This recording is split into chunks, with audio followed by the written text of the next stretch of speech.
Суббота, 8 часов утра, в речном порту ажиотаж. Все 240 мест в единственном за весь день Омике, который плывет до Свияжска, заняты. Все билеты туда и обратно были куплены заранее. Хотя среди пассажиров были и те, кому относительно повезло. Вот сейчас купили только. Получилось как? Обратно купили, да, а туда трудно было.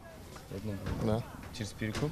Ну, там парнишка перепродавал, и все. На авось надеется чуть ли не половина туристов. В одну сторону билеты есть, обратно далеко не факт. Народу много, все хотят вот в эти дни, самые как раз благоприятные дни, хотят провести на природе время, а, к сожалению, не все могут это. Все и в любое время могут добраться до Свияжска на такси, но поездка по этому маршруту у водителей стоит как на билет до Москвы в купе или даже на самолете. Сейчас час пик, много заказов, 2000 рублей. 2000? В час пик работы в городе хватает, оттуда ведь нужно еще вернуться. Вот поэтому, да, где-то 2 с лишним, может, 2200. Чуть дешевле, за 1350 до Свияжска можно добраться на туристическом автобусе. В стоимость здесь также входят услуги экскурсовода и чаепития. Автобусы набираются каждый раз, даже зимой, но сейчас летом поток существенно увеличивается.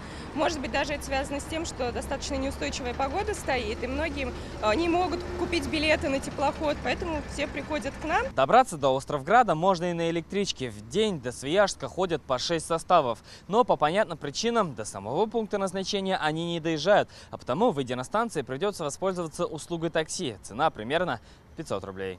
Но есть пункт, о котором молчат туристические компании и не знают многие казанцы. В летний период, в выходные и праздничные дни в Свияжск едут рейсовые автобусы. 8:40 отходит с Южного вокзала, 9 часов с столичного вокзала и обратно убытие с 14:30 со Свияжска. С 22 июля мы уже по просьбе туристов планируется запустить еще один экскурсионный, который будет ходить уже без остановок до Свияжска.